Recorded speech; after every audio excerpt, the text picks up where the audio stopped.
I'm 82 years old, and I'm about to say something that may make you uncomfortable. Everything you've been taught about aging is wrong. Completely wrong.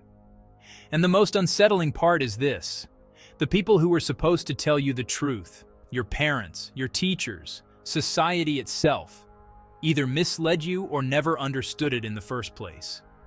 I believed the same story for the first 50 years of my life. I truly thought I had cracked the code. I built a career. I bought the house. I earned respect. From the outside, it looked like success.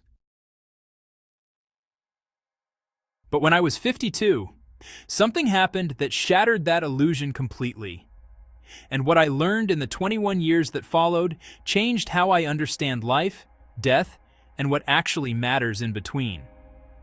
Before I explain what happened, you need to understand why I'm telling you this. I'm not here to impress you. I'm not trying to sound wise. I'm here because I'm running out of time. And there are things you need to hear now while you still have choices. This isn't about my regrets. It's about preventing yours. At 52, I experienced what doctors politely call a cardiac event. That's the sanitized version of the truth. My heart tried to stop me permanently. I was sitting in a conference room talking about quarterly numbers when the world suddenly tilted. The next thing I remember, I was in a hospital bed, tubes in my arms, my wife crying quietly in the corner. The doctors told me I was lucky. Lucky. I had just confronted my own mortality, and they called it luck. But lying there with nothing but time and fear, I realized they were right. Not because I survived, but because I finally woke up. I saw something terrifying with absolute clarity.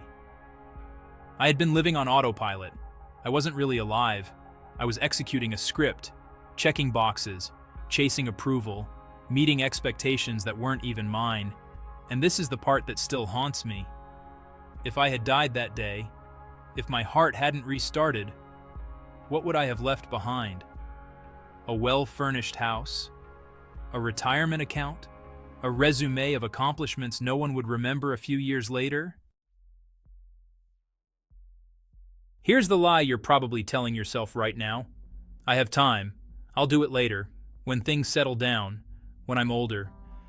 I see people in their 20s, 30s, even 40s repeating the same promise to themselves.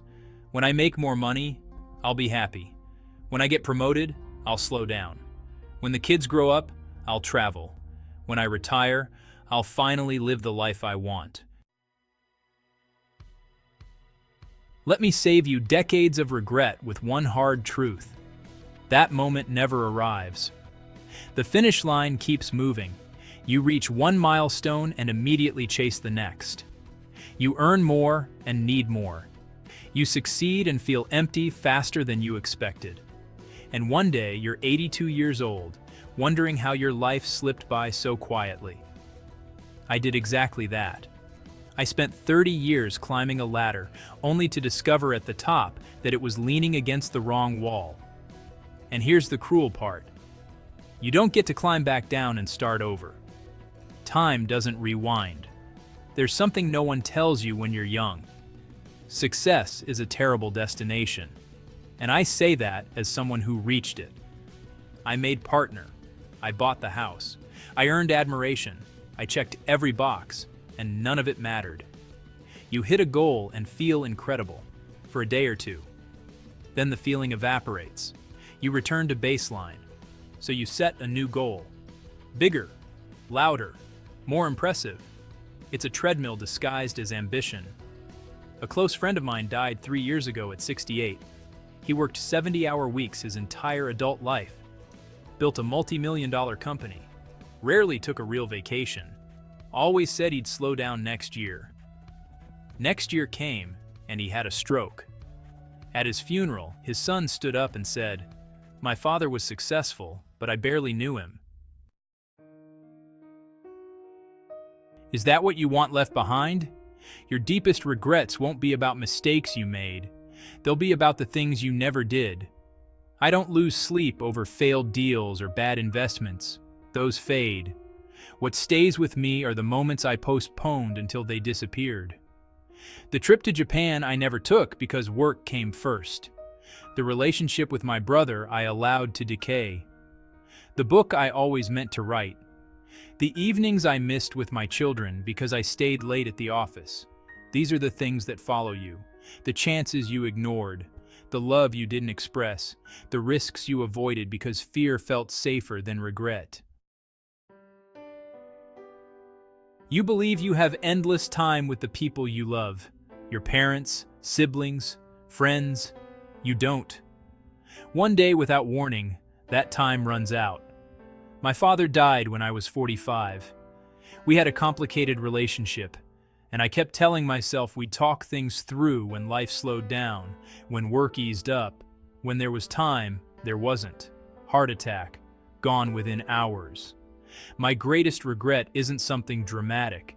It's every Sunday I didn't call, every dinner I skipped because I was too tired, every small moment I assumed would still be there later. There isn't always later. Note: there were no mentions of 73 years in this chapter, so no changes were necessary. After my heart attack, I changed my life. I stepped back from work. I stopped saying yes to things that didn't matter. I started saying yes to the life I had postponed for decades. In the 21 years since, I've learned more about living than I did in the 52 before. What truly matters is, honestly, painfully simple. Time with people you love. Work that feels meaningful to you, not impressive to others. Experiences over possessions. Memories over trophies. Being present instead of just being productive. I know how this sounds. If I were younger, I would have rolled my eyes too. That's nice. But I have bills to pay. Yes, you do. I'm not telling you to quit your job. I'm telling you not to trade what truly matters for things that never will. Here's a question I want you to sit with for a moment. And I want you to answer it honestly. If you were gone tomorrow, would you be content with the life you've lived up to this point? Not whether your eulogy would sound impressive, not whether you checked the right boxes. Just this: would you feel at peace with how you spent your time? If the answer is no, then ask yourself this: what are you waiting for? What are you doing right now that feels so urgent, so important, that you're willing to bet your one and only life on it? I'm 82 years old. I've been fortunate to have decent health since my heart attack. But every single morning I wake up knowing I'm living on borrowed time. In truth, we all are.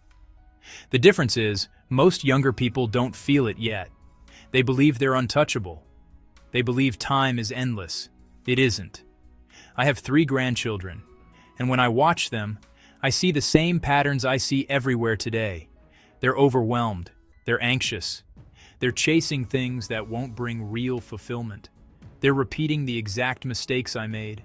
I try to warn them. I try to share what I've learned, but they don't really hear it. Not because they're careless, but because they can't yet. They're inside the storm.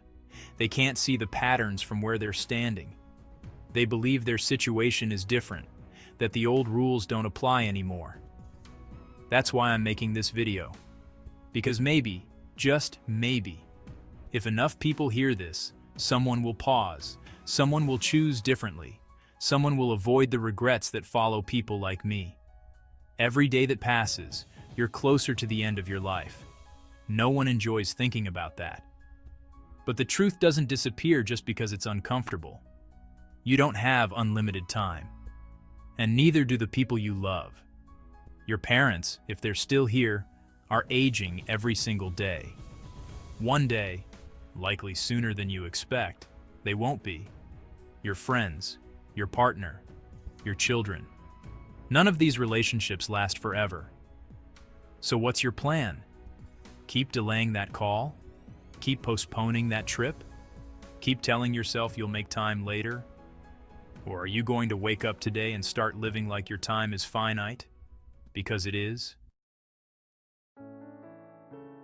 If I could sit down with my 30-year-old self, this is what I'd say. Stop trying to impress people who won't matter in the end. Stop trading your health for your job. Stop delaying happiness until some imaginary future. Stop waiting for permission to live the life you want.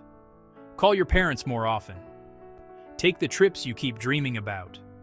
Do the things that scare you. Say no to obligations that drain you. Say yes to experiences that actually fill you up. And above all, start now. Not next year. Not after this project. Not when conditions are perfect. Now, because I promise you this. The right time never shows up. Life will always be chaotic. There will always be reasons to delay. And if you keep waiting, you'll eventually realize you waited your entire life away. Note: there were no mentions of 73 years in this chapter, so no changes were necessary. I'm 82. If I'm fortunate, maybe I have 10 or 15 years left. Possibly 20. Probably fewer. And, I'm at peace with that. Because the last 21 years have been the most meaningful of my life. Not because I earned more, because I finally lived with intention. I traveled to places I'd always wanted to see. I rebuilt relationships with my children and grandchildren. I pursued interests I had postponed. I forgave people I carried resentment toward. I said I love you more times than I can count. I'm happier now, with less time ahead of me than I was at 30, when I believed I had all the time in the world. That's the irony. When you truly understand that time is limited, you begin to live. You stop wasting it. You stop postponing joy. You stop waiting and start creating the right moment. You have a choice today, right now. Keep living the way you are. Keep chasing success. Keep delaying happiness. Keep telling yourself you'll start later, or wake up. Accept that time is slipping away faster than you think, and realize that the life you're waiting to live has to begin now. I can't make that decision for you, but I can tell you this. You don't want to be 82 looking back, wishing you had chosen differently. Don't spend 52 years learning this the hard way. Learn from my mistakes. Live deliberately. Focus on what matters. Stop waiting for someday. Someday is today. It always has been. If this spoke to you, share it. Leave a comment. Tell me what you're going to change. Subscribe. I still have more to say, and not as much time as I used to. The clock is ticking. What are you going to do with your time?